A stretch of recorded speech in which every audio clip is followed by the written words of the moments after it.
friends, welcome back to Sirka class.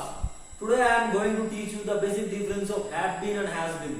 दोस्तों आज मैं बताने जा रहा हूँ हैज बीन और हैव बीन का यूजेस क्या है और हैव बीन और हैज बीन इंग्लिश में कितना इंपॉर्टेंट है बिगिनिंग लेवल में कोई सेंटेंस बोलने के लिए। और दोस्तों मेरा एक ही गुजारिश है, इंग्लिश सुन रहे हो कि नहीं? अगर अच्छा इंग्लिश स्पीकर बनना है तो दोस्तों इंग्लिश सुनना ही पड़ेगा। रोज पैशनेट हो जाओ इंग्लिश के ऊपर, सुनो रोज कुछ ना कुछ तो इंग्लिश में नया सीखने का प्रयास करो। ज्यादा से ज्यादा इंग्लिश रीडिंग करने का हैबिट बना लो। जो मैं पहले ही बताया था, लाउडली इंग्लिश पढ़ना शुरू कर दो। जैसे पागल हो जाओ दोस्तों इंग्लिश के ऊपर, एक तरह से पागल हो जाओ। इंग्लिश में कुछ नहीं रखा है, दुनिया का सबसे आसान लैंग्वेज है इंग्लिश। एक छोटा सा लैंग्वेज है जिसमें कुछ नहीं रखा, जो सीखना बहुत ही आसान है। पिछले जो पास्ट में तुम इंग्लिश में पुअर थे सारे भूल जाओ। English is the most easiest language on the planet earth. एक छोटा सा लैंग्वेज, अगर तुमने सोच लिया ना तुमको सीखना है तो दुनिया का कोई भी किसी भी ताकत तुमको रोक नहीं सकता इंग्लिश सीखने में। तो एक इतना आसान लैंग्वेज है, दिमाग से जो जहन में से है ना, जो इंग्लिश का डर है वो फेंक दो। तो अब मैं आता हूँ हैव बीन और हैज बीन कहाँ यूज होता है।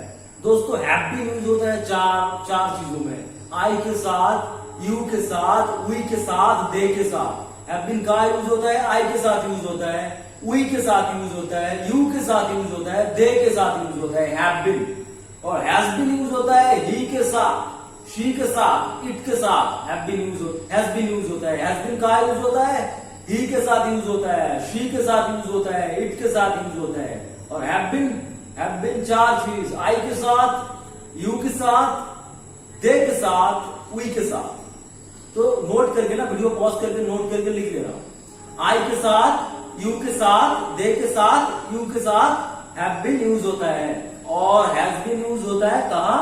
ही के साथ, शी के साथ, इट के साथ। तो देखो दोस्तों हैव बीन यूज करने का तरीका कैसे है, हैव बीन कैसे यूज किया जाता है सेंटेंस में। मान लो किसी काम जो पास्ट में शुरू हुआ लेकिन वो अभी भी चल रहा है, रुका नहीं है वो काम, कंटिन्यूअसली चल रहा है। पास्ट में एक काम शुरू हुआ लेकिन वो अभी भी चल रहा है। मान लो तुम टीचर हो, तुम 7 साल से पढ़ा रहे हो। मान लो तुमको ये सेंटेंस इंग्लिश में बोल रहा है कि मैं जो टीचिंग है वो 7 साल से कर रहा हूं। तुम रुके नहीं हो, 7 साल से कर रहे हो। तुम एक टीचर हो और तुम 7 साल से पढ़ा रहे हो। तो क्या होगा? तब सेंटेंस ऐसा आएगा, तब होगा हैव बीन का यूज। तब तुम बोलोगे I have been working as a teacher for 7 years। इस तरह से हैज बीन भी सिमिलर इसी तरह से यूज होता है। हैज बीन के साथ भी यही केस है। अगर कोई कुछ बोलना चाहे कि ऐसे नहीं है, शी के साथ कैसे हैज बीन का यूज हो, ध्यान से सुनो। She has been working as a fitness trainer for last 10 years। वो फिटनेस ट्रेनर की काम लास्ट 10 साल से कर रहा है, वो रुका नहीं है, लास्ट 10 साल से फिटनेस ट्रेनर की काम कर रहा है। जब भी हैव बीन के साथ, हैज बीन के साथ वर्ब की आईएनजी लग जाएगा, तब मान लो वो काम पास्ट में शुरू हुआ लेकिन अभी भी चल रहा है। वो काम पास्ट में शुरू हुआ और अभी भी चल रहा है। जो फ्लो है पास्ट में शुरू हुआ लेकिन खत्म नहीं हुआ, अभी भी चल रहा है। तब हैज बीन और हैव बीन के साथ वर्ब की आईएनजी ऐड हो जाएगा। शी के साथ क्या बैठता है? शी के साथ हमेशा हैज बीन बैठता है। तो सेंटेंस ऐसा होगा, she has been working as a fitness trainer for last 10 years। दोस्तों आज मेरा सब्जेक्ट था हैज बीन और हैव बीन का डिफरेंस और हैव बीन और हैज बीन कैसे सेंटेंस में यूज किया जाता है। तो आज से हैव बीन और हैज बीन का यूज कर पाओगे ना। हैव बीन किसके साथ बैठता है? 4 चीजों के साथ बैठता है। मैं पहले ही बताया था, आई के साथ, यू के साथ, दे के साथ, यू के साथ। तो 4 चीजों के साथ हैव बीन बैठता है। और हैव बीन का वर्ब के साथ आईएनजी ऐड करके कैसे सेंटेंस बोला जाता है तो आज सीख लिया। जो काम पास्ट में यूज हुआ, पास्ट में शुरू हुआ और फ्यूचर प्रेजेंट में अभी भी चल रहा है, उसको ऐसे सेंटेंस में हम हैव बीन के साथ वर्ब की आईएनजी लगाएंगे। जैसे I have been working as a fitness trainer for last 10 years। जैसे she has been working as a singer for last 15 years। ऐसे हम लोग बोल सकते हैं ना सेंटेंस। तो हैव बीन और हैज बीन का इस्तेमाल करके सेंटेंस बोलना आज से स्टार्ट कर दो।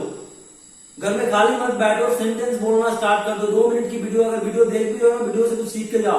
तो अभी मैं और एक इंपॉर्टेंट चीज बताने जा रहा हूं।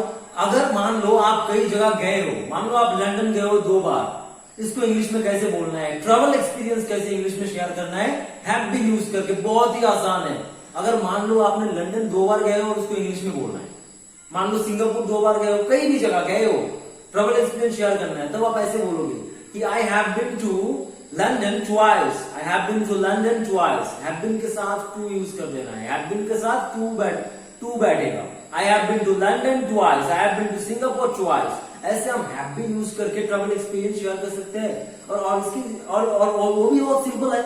और जो जिसके साथ शी हैज बीन बैठता है तो अब ऐसे बोल देना she has been to Singapore once, she has been to Manali, he has been to Manali. ऐसे हम हैव बीन और हैज बीन के साथ टू यूज करके हम लोग ट्रैवल एक्सपीरियंस भी शेयर कर सकते हैं। दोस्तों इंग्लिश बहुत ही आसान है, भाई का चैनल फॉलो करो, इंग्लिश सीख जाओगे। और घर में लाउडली इंग्लिश सुनना और इंग्लिश पढ़ना स्टार्ट कर दो, कुछ भी नहीं है। मेरे वीडियो में अपने बिगिनिंग लेवल के लिए, बिगिनर्स के लिए छोटा छोटा जो टॉपिक है बिगिनिंग लेवल में कैसे इंग्लिश को इंप्रूव किया जाए उसके बारे में बात कर रहा हूँ। और किसी भी चीज में अगर कोई भी डाउट हो इंग्लिश की किसी भी टॉपिक में, इधर हो राइटिंग स्किल हो, वॉइस चेंज से लेके नैरेशन चेंज से लेके डिग्री से लेके ट्रांसफॉर्मेशन ऑफ सेंटेंस में लेके कुछ भी टॉपिक को कमेंट सेक्शन में डालो, उसका वीडियो बनेगा, हल बनेगा और जो प्रॉब्लम है उसको दूर किया जाएगा। दोस्तों हम आज क्या सीखा? आज हम लोग ये सीखा हैव बीन और हैज बीन किसके साथ यूज होता है। हैव बीन 4 चीजों के साथ यूज होता है, आई के साथ यूज होता है, यू के साथ यूज होता है, दे के साथ यूज होता है। और हैज बीन किसके साथ यूज होता है? हैज बीन यूज होता है ही के साथ, शी के साथ, इट के साथ। तो ऐसे हम लोग हैव बीन और हैज बीन का जो का यूज होता है वो मैंने सीख लिया। फिर कैसे सेंटेंस बनाया जाता है हैव बीन और हैज बीन यूज करके वो भी सीखा। जैसे I have been working as a teacher for last 7 years. I have been working as a fitness trainer for last 2 years. I have been working as a painter for last 15 years. She has been working as a painter for last 15 years. जिसके साथ जो बैठेगा, जो past में शुरू हुआ कोई काम अभी भी चल रहा है उसके साथ वर्ब का ing आएगा। जिसके साथ have been बैठेगा उसके साथ भी ing आएगा, जिसके साथ has been बैठेगा उसके साथ की वर्ब की ing आएगा, क्योंकि वो काम चल रहा है। तो इस तरह का सेंटेंस बोलना स्टार्ट कर दो ज्यादा से ज्यादा। और ट्रैवल एक्सपीरियंस कैसे शेयर कर सकते हैं? हैव बीन के साथ टू लगाना है, हैज बीन के साथ टू लगाना है। ऐसे हम ट्रैवल एक्सपीरियंस शेयर कर सकते हैं। जैसे I have been to Manali, she has been to Goa. ऐसे हम लोग सेंटेंस कर सकते हैं।